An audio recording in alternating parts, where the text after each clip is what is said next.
les marchés financiers avec IG Markets, CFD Trading. Bonjour, c'est Gilles du site boursicoté.com. Voici l'analyse technique des principales devises du marché Forex ainsi que l'analyse des matières premières pour l'or et le pétrole. Nous sommes le lundi 27 juin 2011 et aujourd'hui l'euro-dollar nous marque un plus bas. Donc on avait marqué un petit support ici qui avait l'air de bien supporter les zones de cotation, et puis il y a eu une petite attaque aujourd'hui bien reprise puisqu'on a eu une belle remontée en cours de journée. Donc pour l'instant on est toujours dans des zones de cotation entre 1,43 et 1,41. donc on essaye de on est en phase de, on se cherche, pour l'instant on oscille, il n'y a plus trop de tendance puisque là ici on est venu descendre, on a marqué un petit rebond technique et puis là on est en phase vraiment de stagnation. Donc là on voit bien que le support technique que nous avions là, le support haussier n'est plus valide.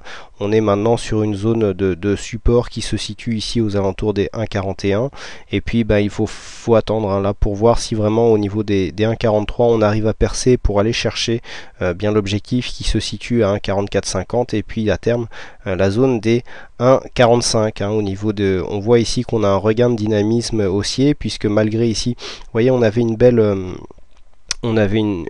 belle divergence haussière puisqu'on avait ici des plus bas qui étaient de plus en plus bas, et puis au niveau des indicateurs, vous voyez, là c'est au niveau du RSI, on a le plus bas qui est légèrement plus haut, et idem pour le stochastique. Donc je rappelle, le stochastique c'est la ligne noire qu'il faut regarder puisque en fait la ligne rouge en pointillé c'est la ligne de signal. Donc ici on regarde le plus bas au niveau de la ligne noire et ici on voit que le plus bas est légèrement plus haut alors qu'au niveau des cours le plus bas est, donc là on voit bien qu'on est en phase d'essoufflement du mouvement baissier qui nous porte depuis la semaine dernière. On tente un remont technique mais pour l'instant qui n'est pas très probant puisqu'on n'arrive pas encore à dépasser ici la zone des 1,43 où on a un plus haut, et on voit bien que si on arrivait à dépasser cette zone, on pourrait presque avoir un double bottom qui se forme, puisqu'ici on a une descente assez rapide, un premier rebond, on vient chercher un plus haut ici. Alors bon, il n'est pas très académique on va dire, mais dans la forme il est là, et ici on revient chercher un deuxième bottom pardon. Et donc on voit bien ici que sur cet élan, on voit qu'au niveau du dynamisme, on a encore du potentiel. Si on cassait la zone des 1,43, on pourrait par extension aller jusqu'à la zone des 1,45. Alors bon, là normalement ce que je dis toujours, c'est que pour les double bottom, l'objectif normalement devait avoir été touché avant l'entrée dans la figure. Non, là ce n'est pas le cas. Donc pour ceux qui jouent le double bottom, en cas de cassure assez franche des 1,4310, il faut viser dans un premier temps la zone des 1,44. On peut faire une vente partielle sur ce premier objectif avec un objectif final à 1,45. Voilà ce que l'on peut dire sur l'euro-dollar. Donc tentative de rebond technique sur cette paire. On passe maintenant à la paire livre sterling contre dollar américain. Donc le câble, on va déplacer un petit peu le texte, voilà, pour que tout le monde s'y retrouve. Alors au niveau donc du câble, on est toujours dans ce trend baissier qui s'est déclaré ici en bleu, qu'on avait tracé donc la semaine dernière. On voit qu'on est venu tester les plus bas ici, on est toujours dans la phase basse du trend, malgré une remontée des indicateurs. On voit un MACD qui voudrait remonter, stochastique qui lance un petit signal haussier, RSI qui remonte mais sans trop de conviction. On voit bien ici qu'on a un peu comme sur l'euro-dollar une petite divergence haussière par rapport à ces deux plus bas. On a un plus bas ici, un plus bas là, et on voit que le plus bas de cette zone, ici on est remonté légèrement. Idem sur le stochastique, vous voyez ici on est légèrement plus bas que celui d'après, et puis sur MACD c'est encore plus visible. Donc attention, petit essoufflement ici de la phase baissière, on pourra avoir une phase de retournement. Là on tente de lancer un petit signal haussier, mais au niveau des indicateurs c'est pas vraiment, ça manque vraiment de conviction. Donc là on est dans une zone un peu d'attente, comme je l'ai dit sur le CAC. On continue dans la tendance sans vraiment marquer des signes vraiment de dynamique, donc là pas grand chose à faire en ce qui me concerne sur cette paire. On passe tout de suite à la paire dollar américain contre yen japonais, donc USD JPY. Nous avons une tentative de sortie haussière, hein, puisque si nous nous rapprochons ici du graphe, eh bien nous voyons que nous sommes affranchis de la zone ici des 80-70, hein, que je vous donnais comme étant une zone à résistance, et nous nous attaquons ici à cette résistance qui s'est échappée du graphe, hein, que je vais remettre tout de suite. Voilà, au niveau des 81. Donc là on voit qu'on est un petit peu en fin de phase haussière, on est déjà suracheté au niveau du stochastique, on va bientôt y rentrer au niveau du RSI. MACD commence à avoir une bonne amplitude, donc peut-être pas pour cette fois là, mais on pourra très bien avoir ici un retour sur une zone de 80, 60, 65 pour marquer un overlap, et puis ce retour technique pourrait nous aider à franchir en dynamique 81.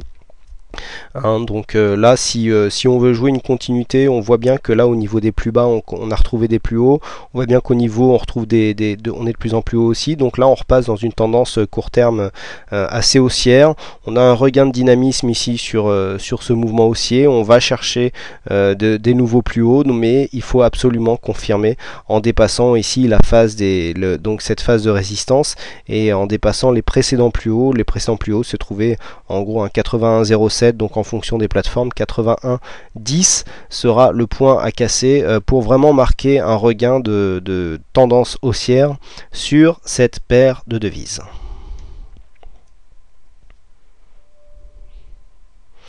On passe tout de suite à l'or qui est toujours dans son trend de baissier. On est venu aujourd'hui tester un nouveau plus bas, hein, puisqu'on a marqué un plus bas proche des 1490 $ l'once. On est à 1491. On continue ici, mais on voit qu'on commence à avoir des tentatives de sortie. Le trend baissier était très très dynamique. Là on a des mouvements et des indications de possibles rebonds techniques à la hausse. Là on voit vraiment le MACD, hein, qui a une grosse amplitude, hein. Je vous avais dit hier que je me rappelle plus, c'est jeudi ou vendredi, voilà, on avait trouvé ici sur le MACD une phase à peu près similaire, même si là on a tendance à remonter au niveau du MACD, où je vous avais dit que même si le MACD avait une bonne amplitude, si la dynamique était forte, on pouvait aller chercher des nouveaux plus bas. C'est en gros ce qui se passe. On a une petite divergence, hein, qui se met en place, puisqu'on voit ici les indicateurs qui remontent, mais il n'y a que sur le MACD pour l'instant que c'est visible, hein. Les autres indicateurs sont toujours dans la tendance baissière. On est survendu, mais pour l'instant pas trop de rebond, hein, sur l'or, donc on est toujours dans ce trend baissier. On voit qu'on tend ici à essayer de s'extraire de ce trend, mais d'une manière qui n'est pas vraiment dynamique, en dynamique haussière. Si on sort de ce trend avec ce genre de bougie, je dirais qu'on partirait à l'horizontale. On pourra aller chercher un plus haut, je vais dire aux alentours de 1513. Ça nous permettrait de marquer encore une fois l'overlap. On a ici un bon support, hein, qui pourrait devenir résistance, hein, on va dire entre 1513 et 1515 $ l'once. Mais tant que cette zone n'est pas dépassée, on est vraiment rentré dans une phase baissière au niveau de l'or, puisqu'on voit que nous avons cassé un des précédents plus bas, et on pourrait très bien revenir sur cette zone et puis revenir marquer des plus bas. Au niveau des dynamiques, hein, on voit que malgré une remontée de certains indicateurs, on n'arrive pas à sortir de la dynamique baissière, et donc on attend, hein, des signes de retournement. Pour l'instant ils ne sont pas très probants. On pourrait avoir une sortie, mais là l'objectif, vu la dynamique que nous avons là, faut pas aller chercher plus loin que 1513 1515 $ l'once.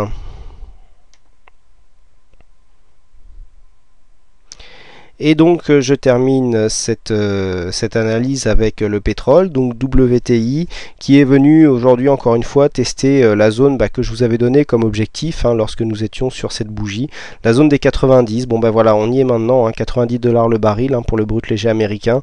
On teste vraiment cette zone, hein, qui est légèrement plus basse, hein, 89,80, 89,78. Voilà, j'ai 89,82 sur mon graphe.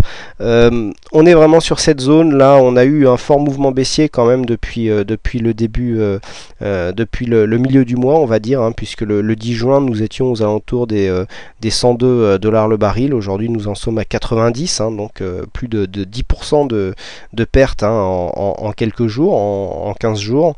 C'est énorme, hein. Donc là on va je dirais qu'on va se reposer un petit peu. on aurait des indicateurs qui tendrait à dire que nous sommes en train de nous essouffler, puisque ici nous avons une zone survendue.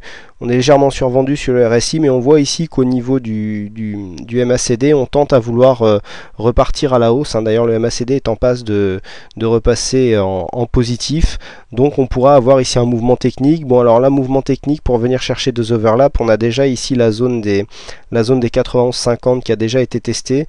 Donc on pourrait très bien revenir chercher ici la zone des 94,50 pour valider vraiment un mouvement technique. On voit que même si on validait cette remontée, eh bien on serait encore en tendance baissière.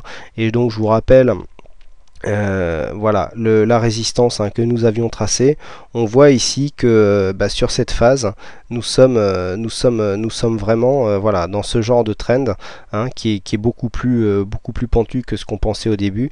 Et donc là, eh bien, on pourrait revenir ici. Là, on aura une première phase de test.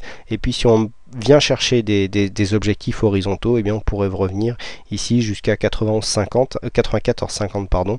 C'est une zone tout à fait possible dans le cadre d'un rebond technique, mais elle ne voudrait pas pour autant dire qu'il y a retournement de tendance. Voilà ce que l'on peut dire donc pour toutes ces analyses techniques. Donc écoutez, il ne me reste plus qu'à vous souhaiter à toutes et à tous une bonne soirée, bonne chance dans vos trades, et je vous retrouve dès demain pour de prochaines analyses. Les marchés financiers avec IG Markets, CFD Trading.